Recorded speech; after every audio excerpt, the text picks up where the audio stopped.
ஒரு காட்டில் ஒரு காக்கா வாழ்ந்து கொண்டிருந்தது. அது உணவுக்காக ரொம்பவும் அலைந்து திரிந்து கஷ்டப்பட்டு சாப்பிட்டு வந்தது. ஒரு நாள் அது ஓய்வெடுக்க ஒரு மரக்கிளையில் அமர்ந்திருந்தது. அப்போது அதோட தலைக்கு மேலே ஒரு குட்டி செம்மறி ஆடு பறப்பது போல் தெரிந்தது. என்னடா இது அதிசயம், செம்மறி ஆடு பறக்குது என்று பார்த்தால் அதை ஒரு பெரிய கழுகு தூக்கிட்டு போனது. என்னடா இது, நம்மளும் தான் நல்லா பறக்கிறோம், நமக்கு ஏன் இந்த சிந்தனையே வரலே, நல்லா இதை ஒரு மாதத்துக்கு வைத்து சாப்பிடலாமே என யோசிச்சுட்டு ஒரு வாரம் முழுக்க ஆடுகள் இருக்கும் இடத்தை தேடி அலைந்து ஒரு வழியாக ஒரு பெரிய ஆட்டுக்கூட்டத்தை கண்டுபிடித்தது காக்கா.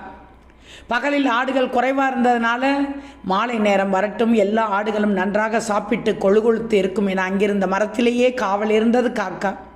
செம்மறி ஆடுகளும் மாலை நேரமானதும் அந்த கொட்டிலுக்கு வந்தடைந்தது. அப்போது காக்காவுக்கு வேறு யோசனை ஒன்று உதித்தது.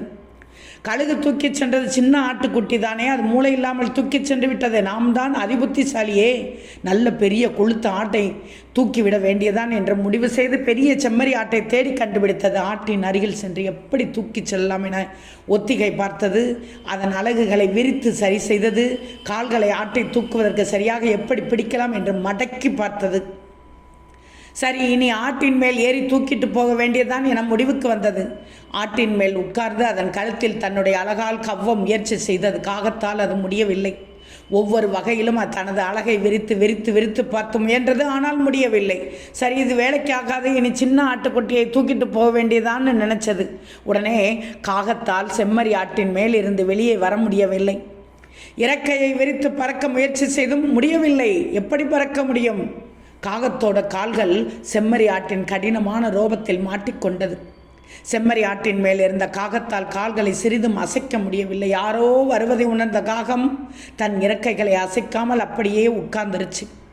கூடாரத்திற்கு வந்த அதனுடைய உரிமையாளர் காகம் அசையாமல் இருப்பதை பார்த்து அதன் அருகில் சென்றார். தன்னுடைய ஆட்டை கடிக்க முயற்சி செய்வதை பார்த்து அவர் காகத்தை பிடித்து அதன் கால்களில் கயிற்றை கட்டி தனது குழந்தைகளுக்கு விளையாட கொடுத்தார்.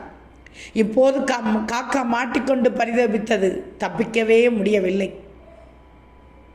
ஆம், நமக்கு என்ன முடியுமோ அதை செய்தால் மட்டும் போதும்.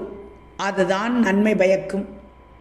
அதை விட்டுட்டு மற்றவர் வாழ்க்கையை வாழ முயற்சி செய்வதோ, அதில் நம்மால் முடியாத ஒன்றிற்கு பேராசைப்படுவதோ விபரீதத்தால் தான் முடியும் என்று இந்த கதை உணர்த்துகிறது.